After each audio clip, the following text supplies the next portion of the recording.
C'est pour moi un honneur et une profonde satisfaction de prendre la parole ce matin à l'ouverture de cet atelier consacré à l'état des lieux du fonctionnement et de réalisation des organismes spécialisés de la première et de la deuxième vague dans le cadre de la gestion de la dotation de 0,3% minimum du chiffre d'affaires pour contribution au projet de développement communautaire dans le secteur minier.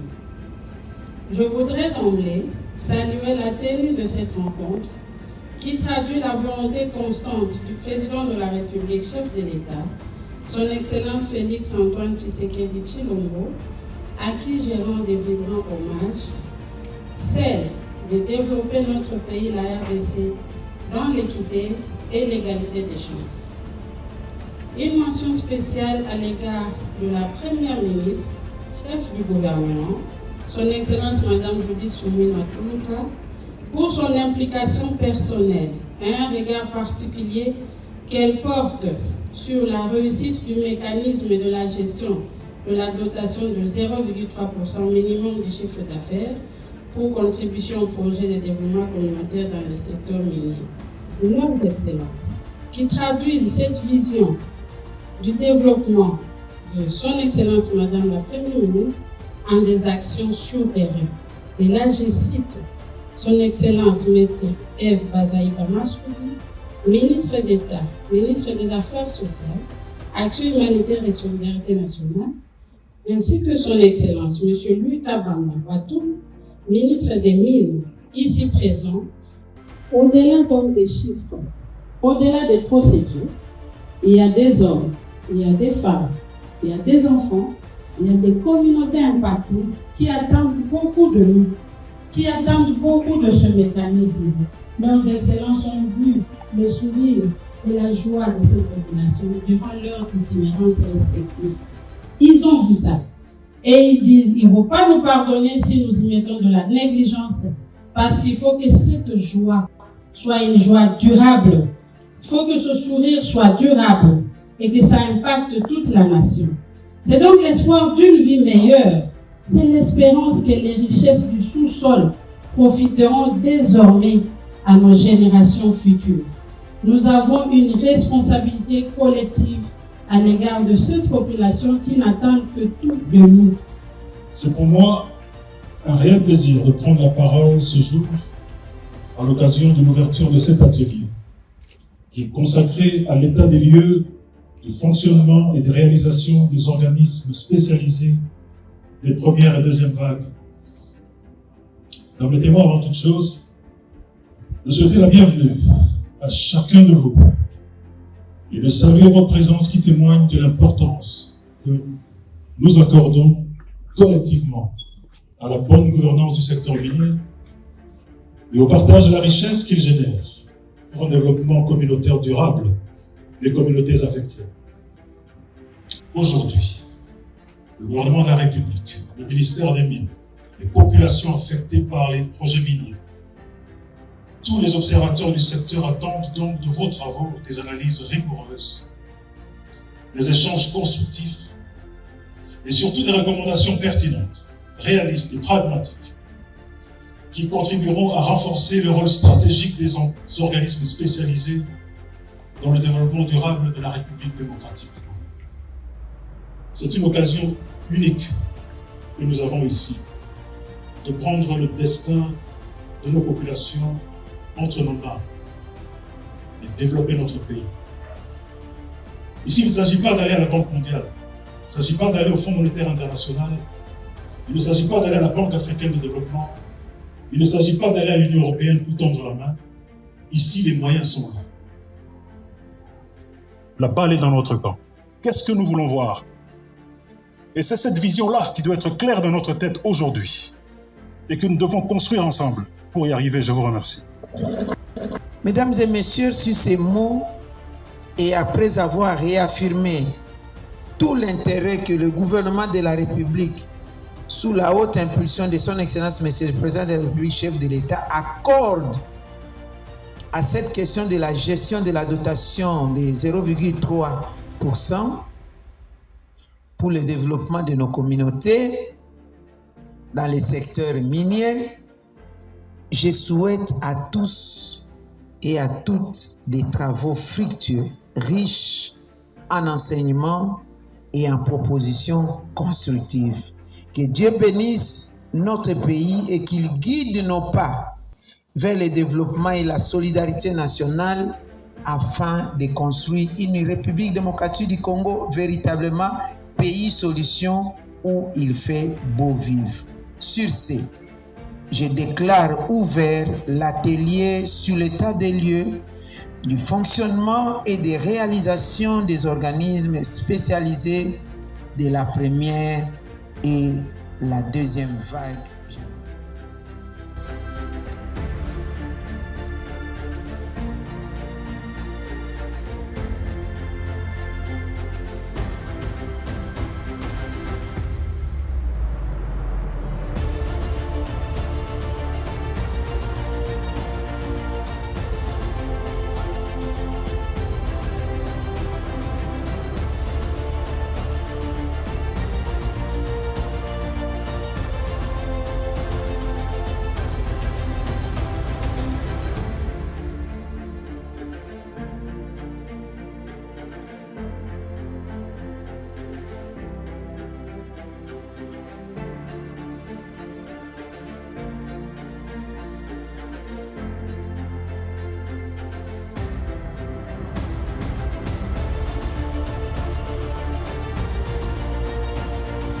Les attentes du gouvernement, en tout cas les attentes du ministre des Mines et de la ministre d'État en charge des Affaires sociales, c'est que nous ayons des recommandations qui soient précises, qui soient pertinentes, qui soient accessibles, c'est-à-dire réalisables dans un temps qui est fini, qui soit court ou moyen.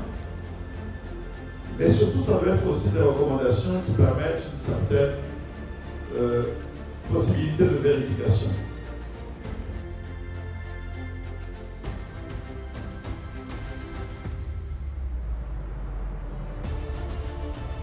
Excellence Madame la Ministre d'État, Excellence Monsieur le Ministre, en votre qualité de co-président du comité de supervision et au regard de tout ce qui a été dit durant cet atelier, les organismes spécialisés souhaitent respectueusement attirer votre attention sur le point suivant.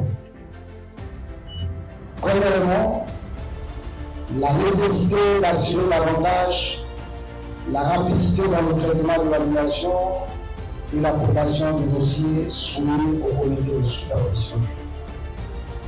Deuxièmement, l'application des mesures appropriées à l'endroit des entreprises qui ne veulent pas verser la dotation, ainsi qu'à l'endroit des seuls qui s'en acquittent selon leur bon vouloir, alors qu'il s'agit d'une obligation légale. Troisièmement, la mise en place d'un mécanisme plus structuré pour la communication du chiffre d'affaires, lesquels conditionnent directement le calcul et le versement de la dotation. Par ailleurs, nous formulons une fois de plus le vœu de voir une souplesse plus avérée dans le traitement des différents dossiers d'approbation des projets des organismes spécialisés, afin de réaliser dans le plus bref délai d'autres ouvrages qu'attendent impatiemment les communautés impactées. Permettez-moi d'exprimer ma profonde satisfaction pour la qualité des échanges et la pertinence des analyses qui ont marqué cet atelier.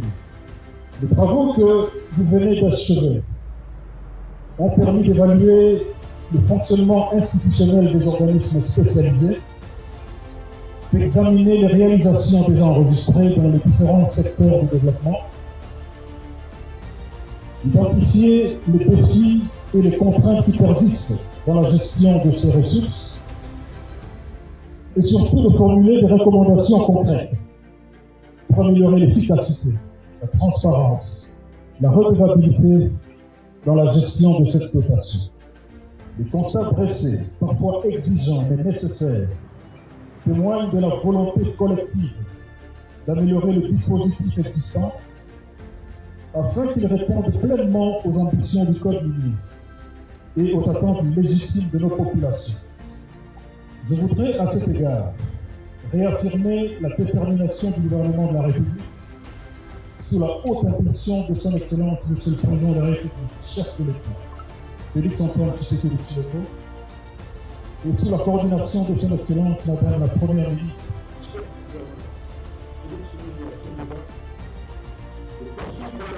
qui vise à faire du secteur minier un véritable levier de développement économique et social.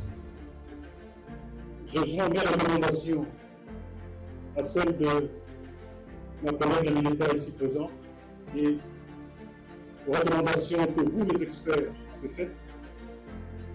C'est l'état d'esprit qui doit nous habiter tous dans l'exercice de nos responsabilités. 50 à 60 millions de dollars américains chaque année qui tombent dans les escarcelles des entités territoriales décentralisées, ce n'est pas peu d'argent. Alors, voici mes petites recommandations. La première, c'est le patriotisme. Mesdames, Messieurs, nous, notre pays, c'est un patriote. Celui qui aime son pays ne le trahit pas. Celui qui aime son pays ne le trahit pas sans son patriote. La deuxième, ça fait partie des recommandations que ma collègue de l'État nous a transmis, c'est l'intégrité. Soyez intègre dans la conduite de vos affaires. La troisième, c'est l'obligation de résultats.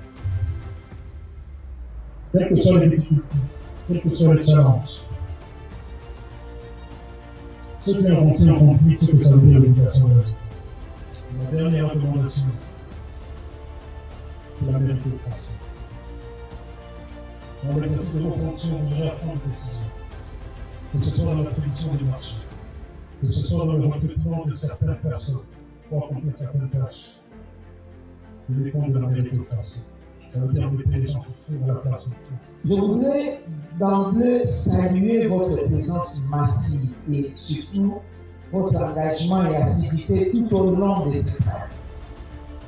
Ceci démontre l'intérêt que vous portez à la question cruciale des ressources placées sous votre responsabilité.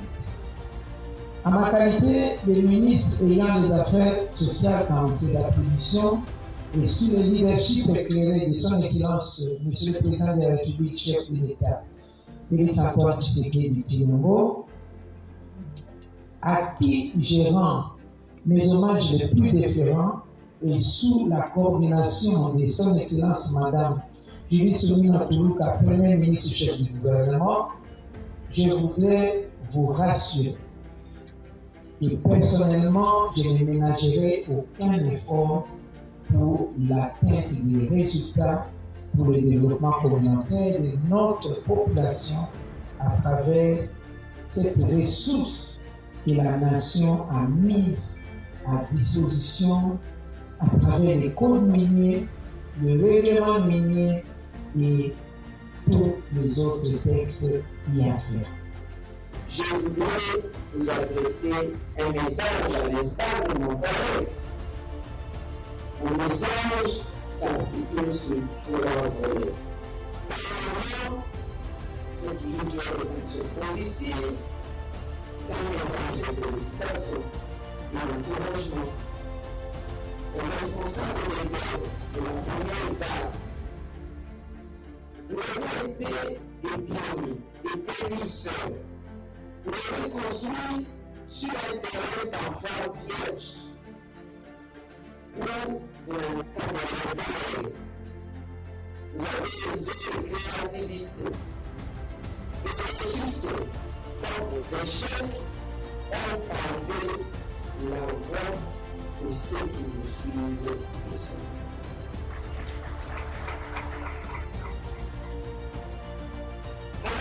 Responsable de la deuxième femme, une personne de responsabilité, vous avez désormais l'avantage de pouvoir capitaliser sur cette expérience de la première vague.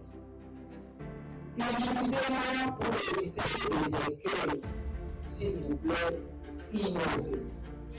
Ne faites pas de souffrance. Mon deuxième message, c'est un message un peu plus pimenté. C'est un message d'exigence. Je vais être clair à ce sujet.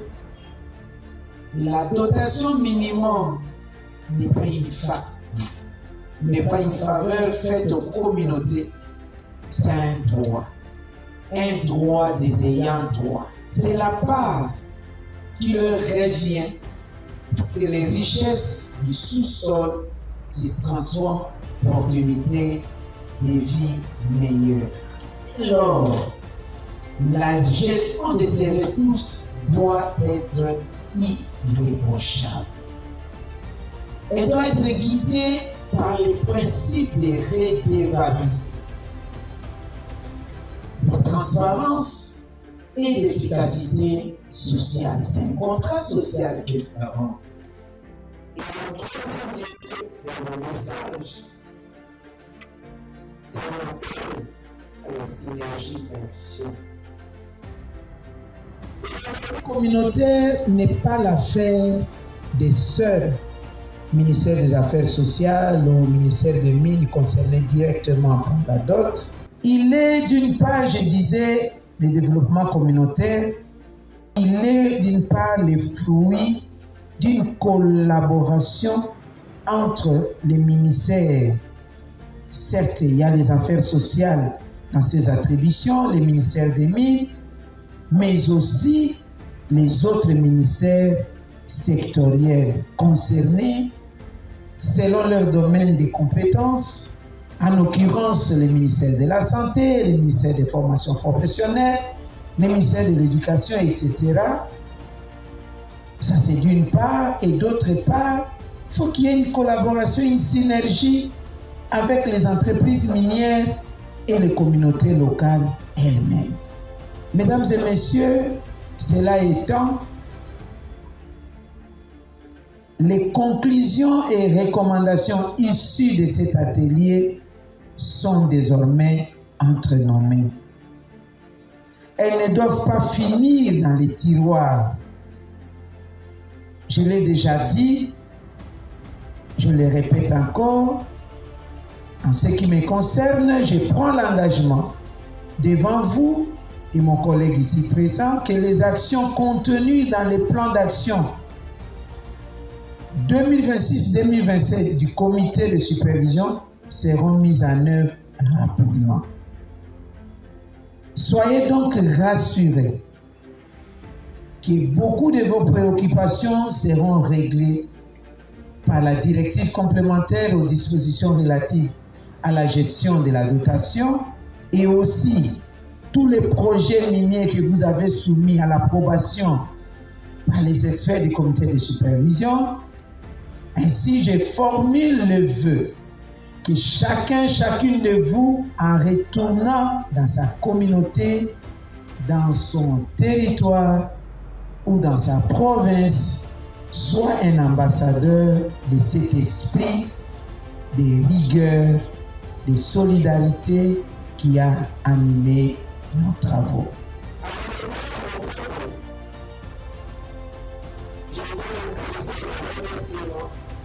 Madame et messieurs les experts et les experts du comité de supervision qui travaillent d'arrache-pied pour analyser le document et le soumettre à notre approbation.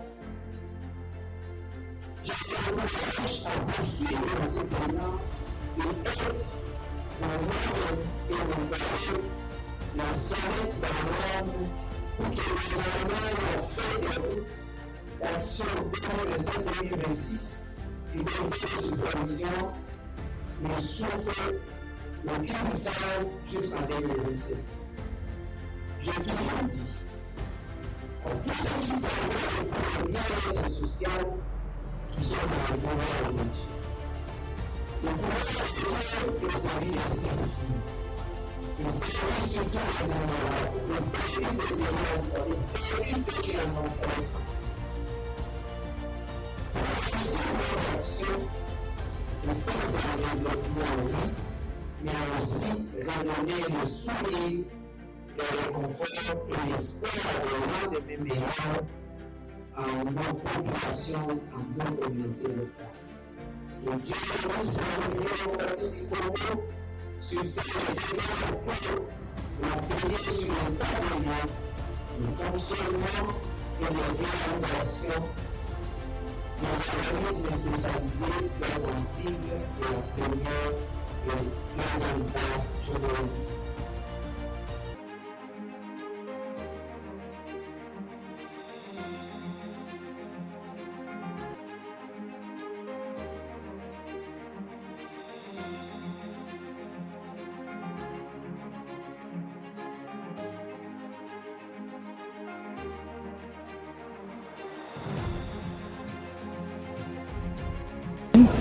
Et je suis venu ici représenter le président de la Chambre des mines.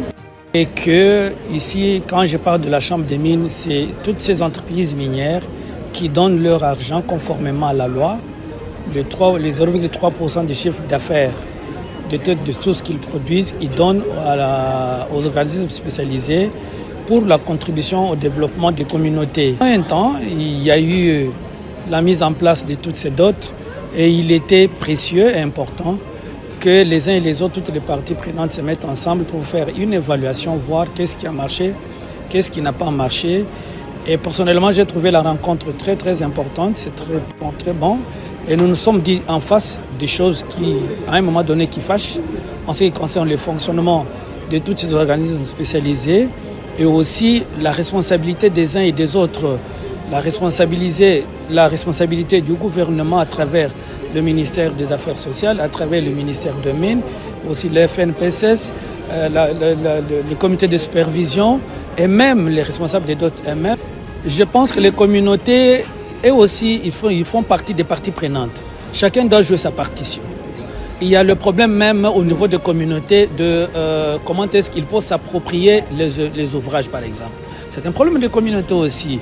Le gouvernement, la société civile, les entreprises, chacun doit jouer sa partition. Parce que s'il n'y a pas cette façon de voir les choses, sinon ça n'ira pas. Au sortir de ça, c'est notre appel, l'appel de la Chambre des mines, et qu'au niveau du comité de supervision, au niveau des deux ministères, que les choses puissent être beaucoup plus rapides dans la gestion des dossiers, et surtout beaucoup plus qu'on puisse penser réellement aux projets qui donnent l'avenir de demain.